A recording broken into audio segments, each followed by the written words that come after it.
Bueno, bienvenidos a los cuatro, también a Cintia, perdón, a Mabel. Mabel, ¿nos escuchas? ¿Mabel?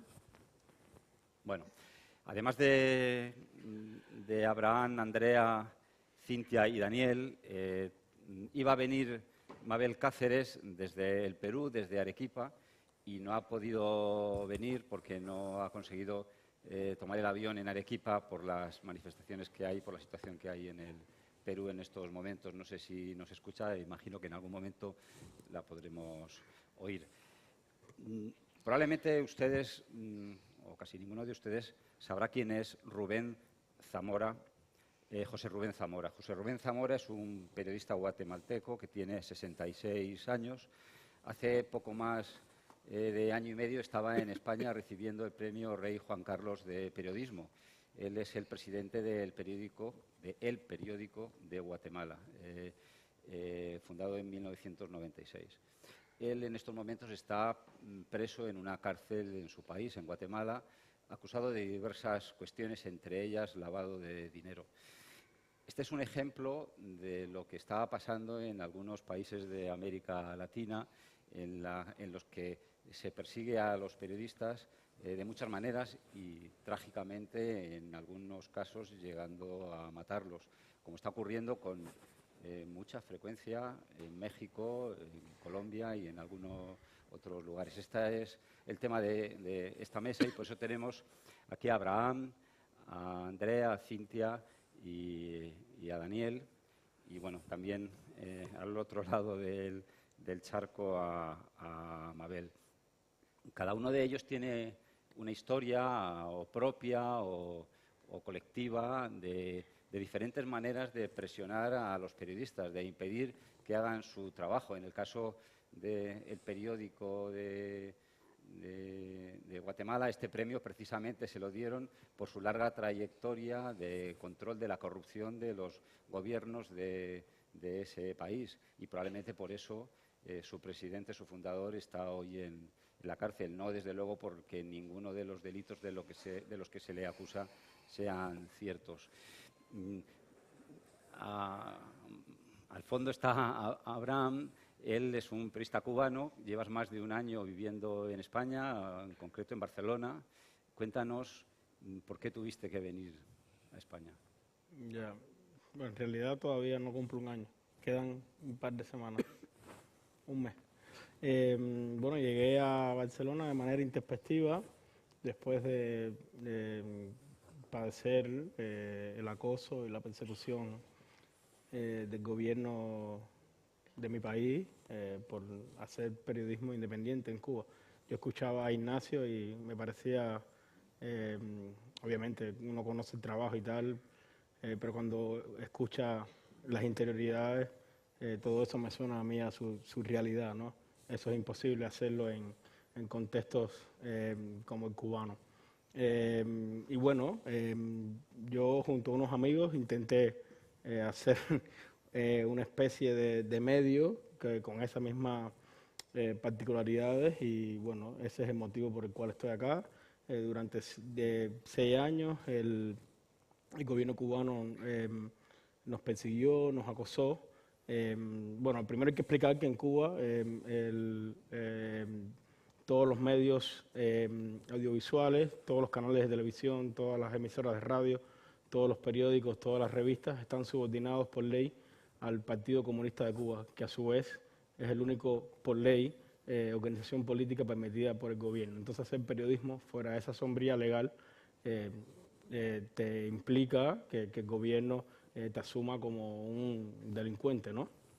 Pero hasta el año 2015, el año 2015 cambió el contexto porque llegó el Internet a Cuba. En 33 plazas públicas del país, en parques, en plazas, pusieron antenas Wi-Fi, y a partir de ese contexto nació una generación de medios independientes que cambió un poco el ecosistema de medios, que en un inicio el gobierno los permitió, porque claro, no tenía legislado, no tenía comprendido, no existía internet en Cuba, y nos permitió la existencia hasta un año y tanto después que nos fue encima con furia. Lo primero que hicieron fue bloquear la revista. Desde el territorio nacional no se podía, todavía hoy no se puede acceder a esas revistas. Es El Estornudo, que yo dirigí por 4 años, los primeros 4 años la revista, ya no estoy. Y luego pasaron a la persecución física, ¿no? Arrestos domiciliarios, secuestros express, interrogatorios, amenazas de cárcel, no me impedían salir del país, también acoso a amigos y familiares. A mis amigos los metían en calabozos para sacar la información de mí, a mis padres los expulsaron de sus trabajos, en fin, toda una estrategia para que dejara de escribir. Y lo último que pasó fue que en las protestas del verano de 2021, bueno, yo era uno de los pocos que quedaba allí cubriendo lo que estaba pasando en Cuba, y bueno, tomaron la decisión contraria, ¿no? Hasta ese momento no me dejaban salir, y entonces me dijeron que tenía que abandonar el país, si no me llevarían a la cárcel. Bueno, por eso aterricé en España. Bueno, esta es una historia con unos motivos determinados de todo tipo de amenazas, pero a tu lado tienes a Andrea Aldana. Andrea Aldana es una periodista colombiana. Yo la conocí hace unos cuantos años en Medellín. Ella, pues tenía, su trabajo consistía en estar en esos lugares en los que probablemente al poder no le gusta que haya periodistas, hablando con personas que estaban inmersas en el conflicto armado que hay en Colombia desde hace muchos años. Y hace también un poco más de un año, año y medio, este verano pasado, en el anterior, ella tuvo que irse de Medellín porque unas fuentes suyas le chivaron que había un plan para matarla por una investigación periodística que ella estaba haciendo en torno a un trabajo de la Fiscalía. Es una situación muy dramática, Andrea, pero ¿qué está pasando últimamente en Colombia? Tu caso ya, lo he resumido, pero ¿qué está pasando en Colombia que está empezando a ocurrir algo parecido a lo que ocurre en México? Que se asume que de vez en cuando se asesina a un periodista. Justo ahora que en el gobierno en Colombia hay un gobierno, digamos, muy diferente al de todos estos últimos 50 años. Nunca había habido un gobierno progresista en Colombia. Bueno, es que primero buenas tardes a todos y a todas. Primero hay que explicar que si bien hay un gobierno progresista, pues Colombia ya tiene unas mafias enquistadas, ¿no? Y unas mafias que además operan desde lo ilegal y desde lo legal. La mayor amenaza para el periodismo en Colombia siempre ha sido los agentes estatales, y sobre todo cuando tienen connivencia con agentes, en nuestro caso paramilitares, ¿no? ¿Qué está pasando ahorita? Pues lo que ha pasado siempre, y es que cuando vos te pones a denunciar a los clanes políticos que tienen connivencia con los grupos armados, y que básicamente todo viene porque el periodista denuncia cosas de corrupción, pero estos clanes, como tienen el respaldo de grupos armados, pues terminan asesinando al periodista, ¿no? Porque es la forma más directa que tiene Colombia de callar. Colombia tiene más de 190 periodistas asesinados en los últimos, 15 años, ¿no? Yo le dije a Cindo que no me hiciera llorar esta vez, pero por ejemplo, en los últimos 3 meses Colombia ha asesinado 4 periodistas, y esto es una cosa que le estaba contando a unas colegas esta mañana que me toca mucho la vibra, porque los 2 últimos asesinados fueron grandes amigos míos, ¿no? ¿Y qué tenían en común estos 2 periodistas, que eran Rafael Moreno y Wilder Córdoba?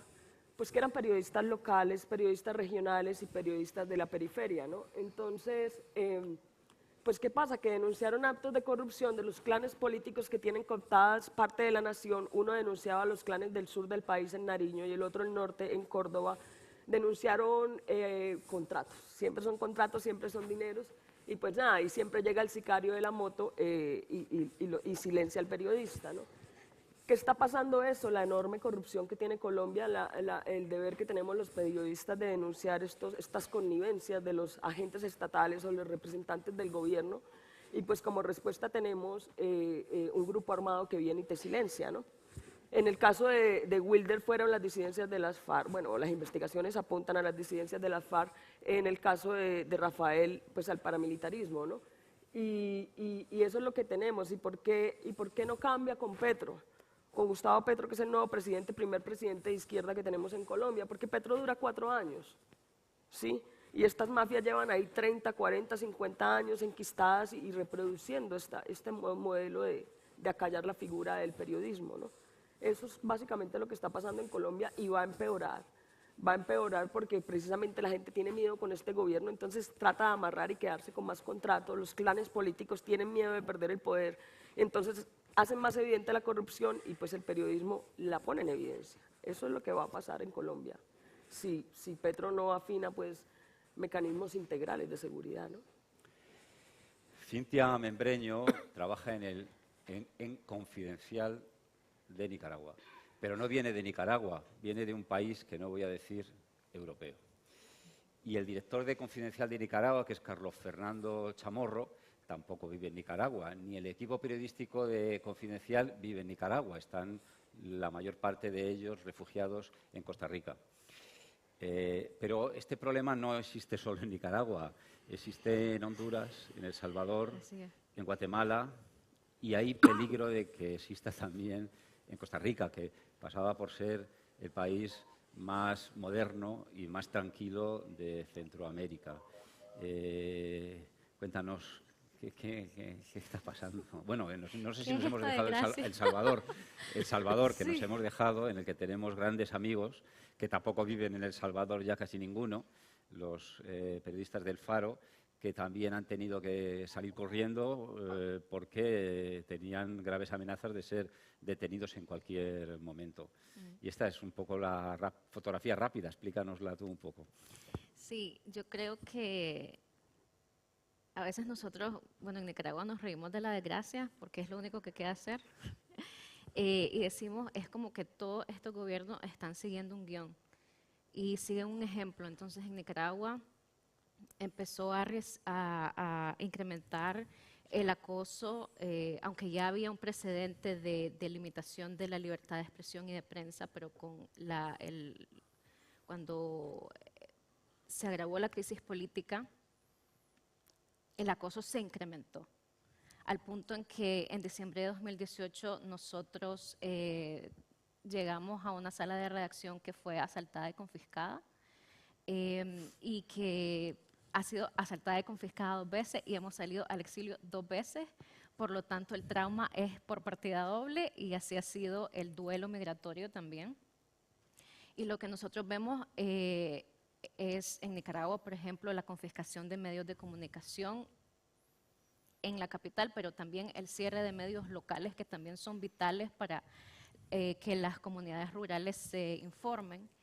Y vemos en otros países como El Salvador, como Guatemala, que lo que está pasando en 4 años toma muchísimo menos tiempo en ocurrir en estos países. Y luego en Costa Rica, que siempre ha sido un ejemplo de democracia e institucionalidad, vemos un presidente que ha adoptado un discurso hostil hacia la prensa, al punto de animalizar al enemigo, y eso reproduce un discurso de odio que se escucha también en El Salvador, que se escucha en Guatemala, que se ha escuchado en Honduras.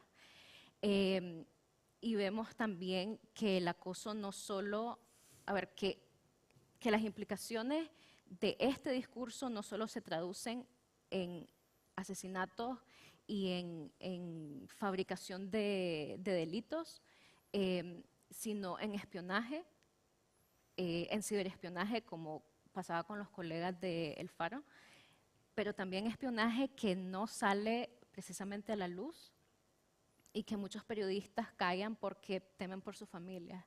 Entonces, para resumirte, bueno, en pocas palabras, es un estado de indefensión que vemos en las salas de redacción de medios homólogos y que es muy desalentador para la región también. Mabel, ¿nos escuchas? Sí. Bueno, los escucho. nos habría encantado tenerte aquí. Los escucho. Sí, primero, si es posible, nos haces... Mabel es la directora del Búho, un sitio web y una revista que se edita desde Arequipa, la segunda ciudad del Perú.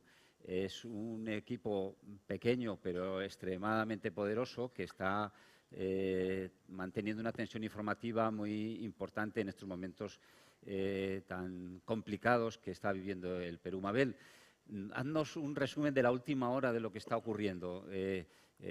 Los motivos por los que no has podido venir. Gumersindo, muchas gracias. Bueno, yo tendría que haber estado ahí efectivamente el día lunes. Las protestas se han desatado desde el jueves porque el miércoles ocurrió todo el golpe de Estado que intentó dar el presidente Castillo, la sucesión inmediata a la vicepresidenta, pero la protesta se ha desatado, se ha extendido, ha ido creciendo. El día lunes tomaron varios aeropuertos. El aeropuerto del Cusco está cerrado, el aeropuerto de Arequipa, donde estoy yo, no tenemos vías de salida ni terrestre ni aérea porque están bloqueadas todas las carreteras hacia Puno, Cusco, hacia Lima, hacia Tacna, en fin. Y ha habido saqueos, mucha violencia. La verdad es que el Perú ha venido aumentando la tensión en los últimos años, ¿no? Como todos sabrán, hemos tenido 7 presidentes en 7 años. Y ahora yo me temo que vamos de mal en peor. Y claro, los periodistas están en primera línea cubriendo y ya ha habido, por supuesto, heridos y tal. Hay 8 muertos producto de estas protestas en estos días y pues los políticos no tienen, al parecer, ninguna intención de poner sus posiciones y no sé en qué va a terminar esto. Y quizá terminemos con un gobierno autoritario, no lo descarto. ¿Qué es lo que ha ocurrido en el Perú en los últimos 15, 20 años? Que todos estos 7 presidentes que has citado o han acabado en la cárcel o han acabado suicidándose antes de ser detenidos o están huidos de la justicia fuera del país y, bueno, el actual pues está detenido. ¿Es que, a pesar de todo, funciona algo la justicia? ¿Crees que, bueno, decías que temes que esto acabe con un gobierno autoritario? ¿No crees que la promesa de elecciones se va a cumplir? ¿Cómo puede sobrevivir un país? Porque lo que me llega es que el país, bueno, pues sigue funcionando. De hecho, la situación económica del Perú precisamente es de las mejores de la región. Es algo sorprendente. Es paradójico, pero claro, acá los grandes responsables es la clase política en general, de todos los colores, pero que encarnan principalmente los congresistas, ¿no? Que ejercen una especie de dictadura parlamentaria en los últimos gobiernos, desde Pedro Pablo Kuczynski, de estar permanentemente amenazando con vacancia presidencial fundada y no fundada muchas veces, ¿no?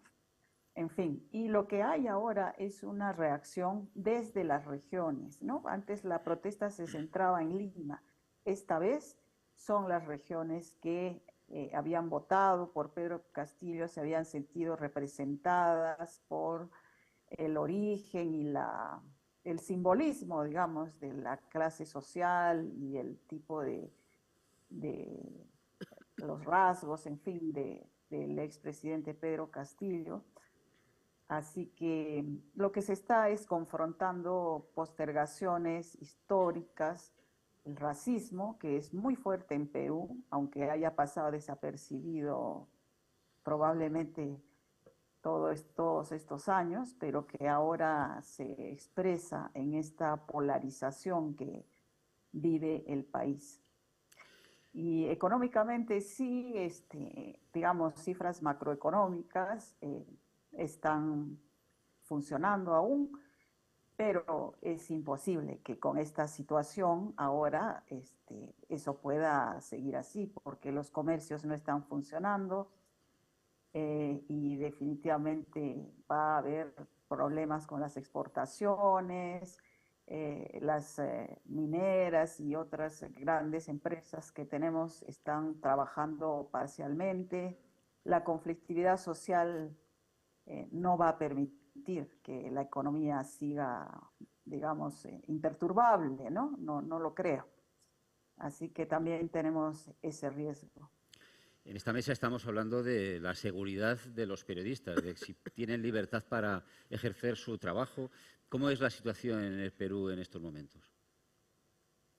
Bien, digamos una restricción expresa no la hay, pero sí hay estos riesgos y yo quería enfatizar brevemente en los riesgos para la prensa, los periodistas o los medios locales y regionales, que no tenemos las espaldas financieras que pueden tener los grandes conglomerados que están en Lima y que en ese afán hemos venido haciendo esfuerzos diversos como formar redes, etcétera, pero esta es una amenaza, digamos, no explícita, más sutil, de cómo sobrevivimos con el centralismo tan fuerte, tan pronunciado que hay en el Perú y en varios países de Latinoamérica. El mercado, las decisiones financieras, la publicidad, en fin, todo está concentrado en Lima. Es, yo creo, la principal amenaza porque tenemos grandes medios que están ubicados en Lima y que son los que ponen la agenda informativa. En elecciones se ve muy claramente eso. Hay mucha difusión de los candidatos de Lima. Todo el Perú sabe quiénes son los postulantes a la alcaldía de Lima o al gobierno regional de Lima, pero prácticamente no se discute, no se debate, no hay información suficiente sobre sus propios candidatos. En un distrito rural no tienen idea quién es su candidato a alcalde, a regidor, a gobernador regional, pero sí saben todo de los distritos limeños de San Isidro, Miraflores, etcétera, porque es lo que reciben, ¿no? Y ahí hay pues toda esta polarización que el Perú está sufriendo desde la elección se explica en parte por esta coexistencia de dos países, ¿no? Uno ignorado en general y el país oficial que está en Lima, ¿no? Y que ahora mismo los congresistas no miran más allá de sus narices lo que está pasando en el resto del Perú y creen que pueden mantenerse en el Congreso. Todo el Perú está pidiendo el cierre del Congreso. Es porque hay un desprestigio absoluto de estos políticos, ¿no? Pero ellos no lo ven porque no ven medios de regiones, de provincias, como nos llaman, ¿no? Y hacer que estos medios existan, persistan, subsistan, sobrevivan, yo creo que está en el centro de el salvaguardar la democracia. Sin información, además, no impuesta desde Lima, ¿qué tipo de debate, qué tipo de compromiso con el Estado, con la democracia formal podrían tener todas estas poblaciones? Es difícil, ¿no? Mabel, ¿de qué manera influye que en el ecosistema de medios peruano haya un único gran grupo que controla entre el 80 y el 90% de toda la difusión de prensa y prácticamente monopoliza la publicidad frente a iniciativas como la vuestra, de medios independientes, pequeños, El Búho, Ojo Público y otros sitios que están haciendo periodismo con muchos menos medios y, por lo tanto, con muchos menos altavoces frente a ese gran gigante, bueno, que controla toda esa cantidad de periódicos, tanto en Lima como en todas las regiones? Uh-huh. Los periódicos, la televisión, Y ¿no? televisión, Que efectivamente. son tres, digamos, grupos económicos que controlan toda la televisión, ¿no? Y lo mismo con los periódicos. Yo creo que eso se expresa claramente en el rechazo que los periodistas, los reporteros que no tienen responsabilidad de nada, ahora en estas protestas, si aparece un periodista con un chaleco que diga Latina Televisión, RPP, etcétera, es agredido. Y eso está poniendo en riesgo a sus periodistas, no a los que dictan, digamos, la línea editorial. Y es una línea editorial, como digo, completamente miope, centrada en los intereses que en Lima existen claramente, ¿no? De grupos económicos también muy grandes, así como en la prensa, en la economía en general, está concentrada bancos, operadoras telefónicas, alimentos, en muy pocos grupos económicos que claramente pues, influyen en estos medios, ¿no? Entonces, la actuación de los medios y el hecho de que estén concentrados así y tengan un solo punto de vista uniforme respecto a lo que pasa en el país, lo que ha hecho, a mi entender, es polarizar más el país, ¿no? Estos medios realmente no tienen ninguna credibilidad en el resto del país y se expresa esto en la agresión a sus reporteros, ¿no? Entonces, eso ha contribuido a esta polarización, es Lima versus regiones, y estos grandes medios versus, y bueno, está proliferado las redes sociales y todas las fake news que vienen y la falta de filtros con eso, ¿no? Y discursos de odio y eso, porque los medios que estamos en regiones, pues hacemos todo lo que podemos, pero no vamos a contrarrestar a los conglomerados de Lima, ¿no? Y ahí hay un serio problema para el país. Muchas gracias, Mabel. Seguimos aquí con Daniel Martínez, que es el director de proyectos especiales de la Fundación Gabo, la Fundación Gabriel García Márquez, que tiene su sede en Cartagena de Indias, en Colombia, y que lleva muchos años haciendo una gran labor de formación de periodistas, de promoción del periodismo de calidad, del periodismo de largo aliento, como les gusta decir a ellos, como le gusta decir a Jaime Abello, el director de la Fundación. Y es una fundación que es un observatorio muy privilegiado para tomarle el pulso, por un lado, a la calidad del periodismo que se hace en América Latina, puesto que ha ido reuniendo a lo largo de estos años, ya se puede decir, a cientos de periodistas que han asistido a sus talleres, que se hacen no solo en Colombia, sino por toda América Latina. Y los ha ido formando, ya forman un grupo de gente que trabaja cada uno en su medio, cada uno en su país, pero que tienen ese nexo de unión con la Fundación, y en la Fundación se les recibe, se les escucha, y por lo tanto desde ese puesto privilegiado, Daniel, él ahora está en España, él es de Vitoria, pero lleva muchos años viviendo en Cartagena, que no se vive mal allí. No. Vosotros recibís mucha información. Justo hace poco más de un mes en Bogotá fue el gran festival de la Fundación Gabo y ahí se hablaron de estos temas. Y además hay muchas organizaciones de defensa de periodistas en América Latina, muchas más que en Europa, por motivos que están quedando aquí claros. ¿Cómo estáis observando todo este fenómeno desde la Fundación? O sea, yo creo que primero hay que entender un poco cuál es el papel de la Fundación, porque no es una organización que denuncie o haga comunicados, sino que García Márquez creó la Fundación para promover la excelencia periodística y la ética periodística. Lo que pasa es que para elevar el nivel del periodismo y fortalecerlo, con lo que tiene que trabajar es con estas situaciones que acabamos de escuchar en estos casos. Ese es casi el día a día de la Fundación. Por poner un ejemplo, 3 de los 14 miembros del Consejo Rector de la Fundación están exiliados en este momento y es gente que tiene una carrera aprobada, gente de renombre, gente que podría estar blindada, pero aún así tienen que hacer frente al exilio. En el caso de la historia que contaba Andrea, el periodista que fue asesinado en Montería estaba confirmado para participar en el Festival Gabo y no pudo llegar porque lo asesinaron. Entonces, la Fundación tiene que continuar haciendo su trabajo lidiando con estas situaciones. Entonces, ante eso, ¿cuál es un poco el papel? Por una parte, entender, y aquí han ido saliendo varios de los temas, cómo funcionan todas estas amenazas, que no es algo aislado. Cintia decía, parece que es como una hoja de ruta o que es como un mapa que siguen todos, y es verdad que hay desde el perseguimiento en redes sociales, el perseguimiento a través de la ley, el espionaje, cómo destrozan la credibilidad de los periodistas, y eso es algo que una vez que se entiende y la Fundación consigue tener un poco la foto general, que lo hace uniendo a periodistas, uniendo a instituciones, generando espacios de conversación, explicárselo a la gente, para que las audiencias y el público también entiendan un poco la cadena de valor del periodismo y lo que hay detrás, que no es simplemente...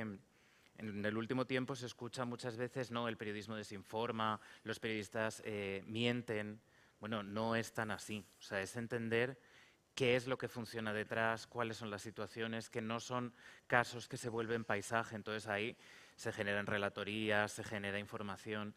Y por otro lado, garantizar que los periodistas, a pesar de estas situaciones de persecución, en el caso de los periodistas cubanos, por ejemplo, la Fundación organiza y entrega el Premio Gabriel García Márquez de Periodismo todos los años. En Cuba, la página web a través de la que se postula el premio está vigilada y hay veces que no se puede acceder a ella. Entonces, garantizando que los periodistas puedan acceder al premio, recibirlo, que estas nuevas iniciativas de medios tengan financiación para poder seguir adelante, acoger en los espacios como el festival las nuevas iniciativas que surgen a pesar de todo esto, porque creo que hay una gran lección para España y para Europa en general del periodismo latinoamericano, y es que es una historia de resistencia. Ante esto que sucede, se generan nuevas iniciativas y nuevos medios. En el caso de Nicaragua, lo hablábamos antes con Cintia, aproximadamente más del 40% de los medios nativos digitales tienen entre 1 y 3 años de antigüedad, y eso es porque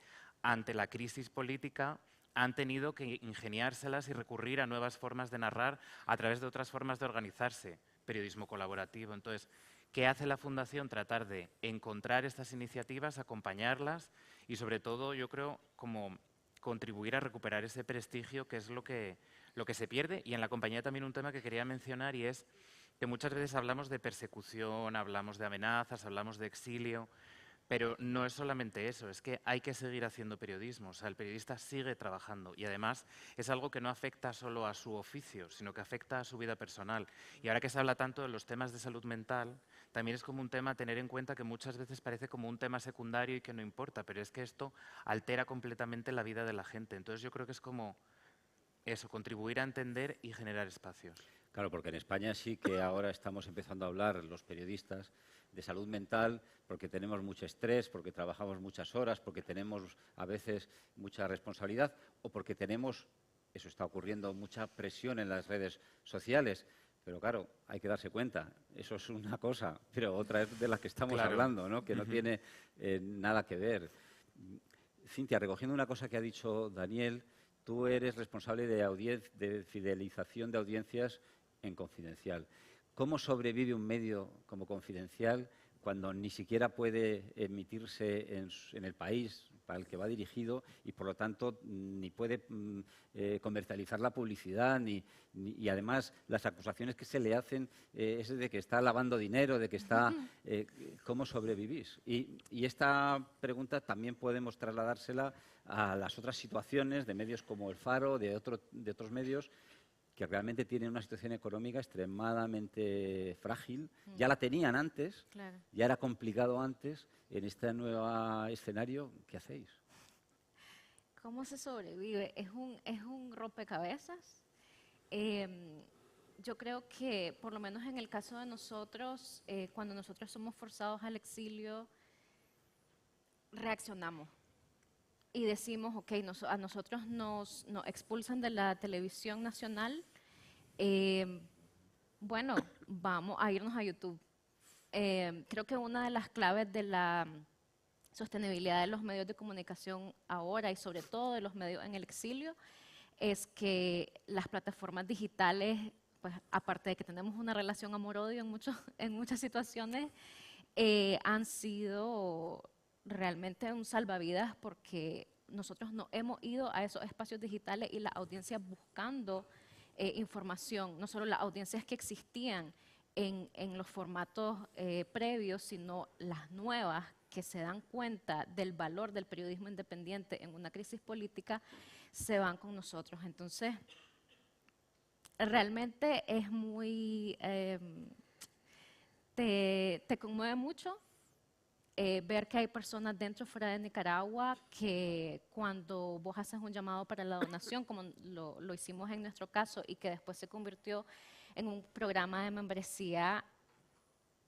o sea, literal, se van desde un lugar remoto en Nicaragua para ir a cierto lugar y mandarte su aporte económico, o si están en otros países, no saben cómo usar PayPal, porque nosotros tenemos PayPal para las inscripciones al programa de membresía, y te dicen, explícame cómo lo hago, y tienen el tiempo y tienen las ganas de verdad sacarte, como decimos en Nicaragua, sacarte del hoyo, porque es una situación muy angustiante, así que nosotros hemos salido adelante por las ganas del equipo que quiere seguir haciendo periodismo, porque somos tercos, porque creemos en el valor público de nuestro trabajo, pero también porque las audiencias nos dicen, ustedes no están solos.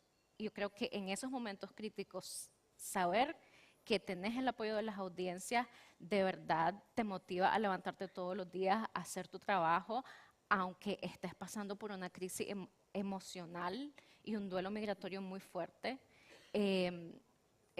También, bueno, al irte a las plataformas digitales, pues empezás a conocer el mundo de la programática. Hay una cantidad de cosas que nosotros estamos aprendiendo en el camino y no somos expertos, pero sabemos mucho más que hace 4 años.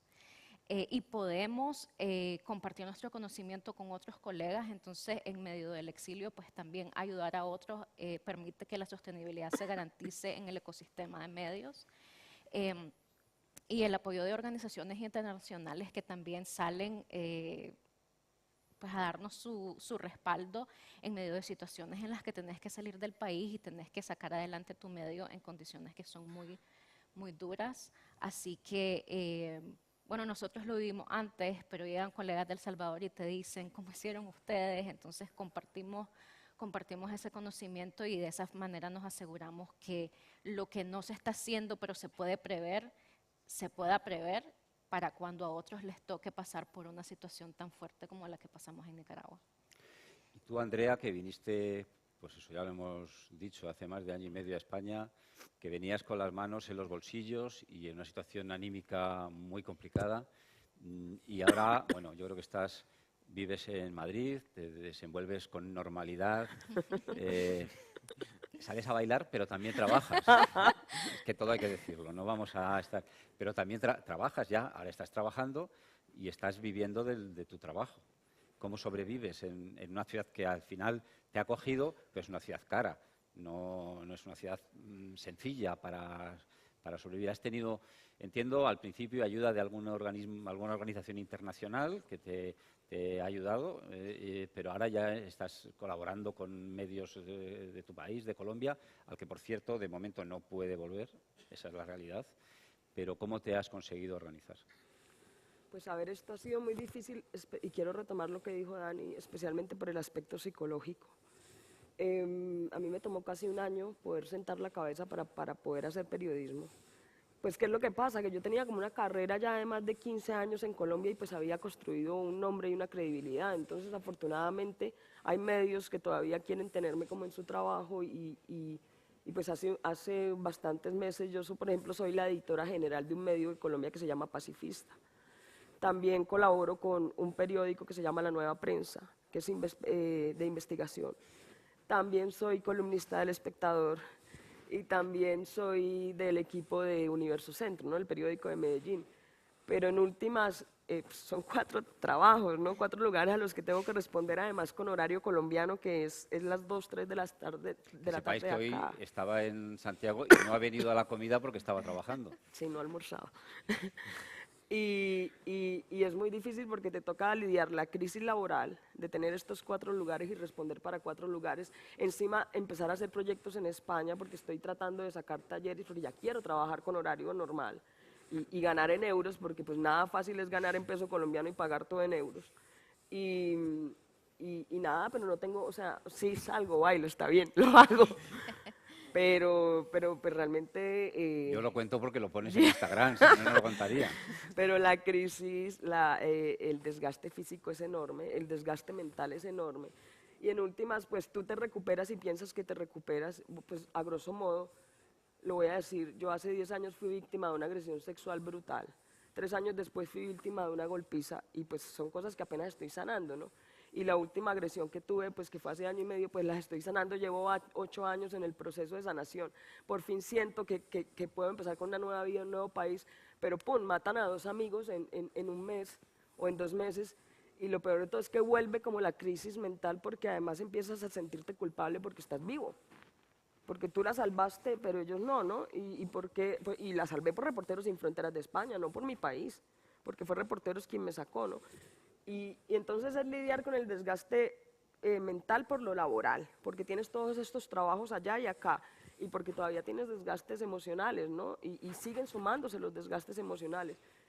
Entonces, pues, ¿cómo la llevo? No la llevo, sobrevivo porque el baile es mi vía de escape. Pero realmente no es fácil. Y ahora se suman los dramas migrantes que le contaba yo a Cindo y a Dani, que hace poco enfrenté 2 episodios de racismo en Madrid en menos de 2 semanas en los que me dijeron sudaca de mierda, ¿no? Entonces ya, no sé qué, ya ahora se suman nuevos dramas que es la migración y pues hay que sortear todos estos caminos, ¿no? Abraham, en tu caso, ¿has tenido algún rechazo de este tipo, racista o xenófobo, desde que estás en España? Sí, mucho, de hecho. Obviamente uno no es tonto y lo lee todo el tiempo y sabe que existe, pero una cosa es leerlo, verlo en una película o un documental que vivirlo en primera persona. Y ha sido de las cosas más desagradables, ¿no? Cuba es un país muy racista, es decir, menos del 10% de los negros entran a de la matrícula de la universidad, menos del 10% son negros, todos el gobierno son blancos, pero es un racismo estructural, no es explícito. Tú no vas por la calle y te encuentras manifestaciones explícitas, ¿no? Y me ha pasado mucho, y no solo en Barcelona. Bueno, en Barcelona más porque es donde resido, pero bueno, he estado en Madrid, he estado en Granada, en otros lugares también de Europa, y ha sido como muy duro.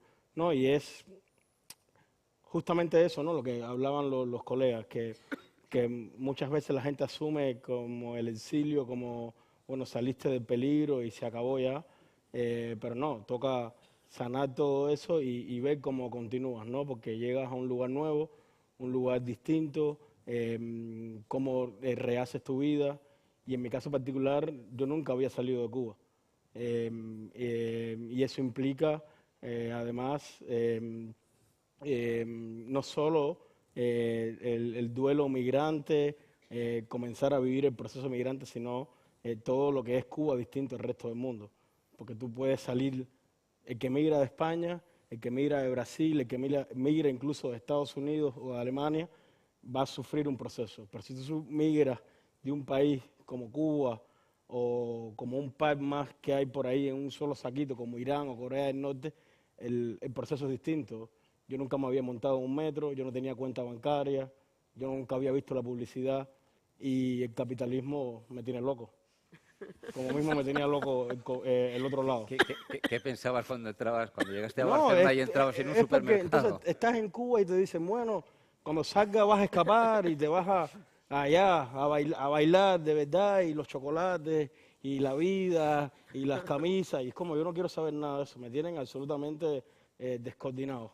Y entonces tengo que lidiar con todo eso, amén de todo el daño mental que uno trae de Cuba, y además todo, rehacer tu vida, volverte a reasentar, proyectar lo que vas a hacer a partir de este momento. Entonces para nada es un proceso fácil y difícil, pero yo creo que lo fundamental es que, bueno, seguir denunciando lo que pasa en nuestros países, seguir denunciando lo que pasa en nuestra región, que también ha sido muy chocante de pronto llegar acá y sobre todo con Cuba, que hay una relación, y yo entiendo dónde viene ese romanticismo y entienden de dónde viene esa empatía con lo que fue la Revolución Cubana. Yo también fui como, es innegable no sentir amor o estar enamorado de lo que intentó ser ese país, de lo que intentó ser ese gobierno,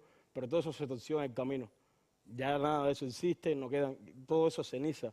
Y la gente sigue sin mirar a Cuba, la gente sigue tratando a Cuba con paños tibios, y ha sido también muy duro eso. La deslegitimidad de historias personales como esta, la deslegitimidad de lo que pasa en Cuba, de la falta de derechos y de libertad. Es decir, en Cuba pasan cosas que pasan en el resto del mundo, pero cuando pasan en Cuba la gente no las denuncia. Eso también ha sido muy duro eso, no solo el racismo, no solo la propia inmigración, no solo sino también la deslegitimación a lo que sucede en Cuba. Sí, esto no solo pasa con Cuba, nos ha pasado también, pues yo le he hecho una o dos entrevistas a Carlos Fernando Chamorro y notas cómo cuando él cuenta lo que está pasando en Nicaragua, pues a veces a algunos lectores les chirría, pero es que en Nicaragua está pasando desde hace años algo muy serio, ¿no? Totalmente, totalmente. Y yo creo que, bueno, los periodistas fuimos los primeros en decir, muchachos, aquí hay algo que no está bien. Desde que el presidente regresó al poder, bueno, no habían, se cancelaron las conferencias de prensa, no hay entrevistas, eh, se suspende la publicidad estatal y eso va creciendo y va creciendo hasta que hay un miedo generalizado de parte de los lectores, de parte de las fuentes que te dicen, por favor, no me cites con nombre y apellido, no quiero salir en tu entrevista porque resulta que el abogado que entrevistaste ayer, hoy lo metieron a la cárcel. Y eso ha ido escalando. Nosotros fuimos los primeros en decir, y cuando digo nosotros me refiero a los periodistas, al gremio periodístico, pero es un poco, porque a veces uno dice, ¿por qué la gente no reaccionaba?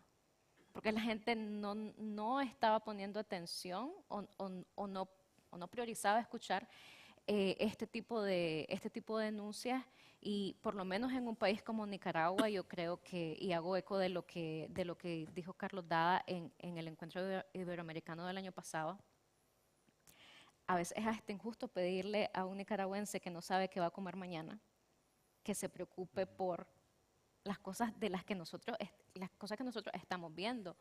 Pero hubo un momento en la crisis de 2018 en que creo que la gente se dio cuenta que estábamos solos. O sea, era la ciudadanía y nosotros en primera línea contándoles lo que estaba pasando. Y ahí es donde se reivindica, me parece, el periodismo, porque hubo muchos años en los que de verdad no había fe en el periodismo. Eran muy pocas personas que creían en el valor del periodismo independiente, y que consideraban que las investigaciones que nosotros publicábamos debían tener algún impacto en el país. Pero la buena noticia es que, bueno, tenemos una comunidad muy grande de respaldo en Nicaragua que ve que sin periodismo no hay manera de dar solución a la crisis, aunque no se vea la luz al final del túnel, pero tienen que haber propuestas de soluciones y las soluciones las estamos dando en conjunto, y esperamos que cuando finalmente esta pesadilla, esperemos se acabe y esperemos se acabe pronto, pues nosotros estemos ahí para construir un país en conjunto con la ciudadanía que quiere democracia y elecciones libres. Muchas gracias, Cintia. Nos quedamos con eso. Sin buen periodismo no hay buena democracia. Mabel, muchas gracias por haberte comunicado desde Arequipa. Ojalá la próxima vez podamos tenerte aquí en directo. Gracias, Daniel. Gracias, Andrea. Gracias a Abraham. Un aplauso para ellos y muchos ánimos. Gracias.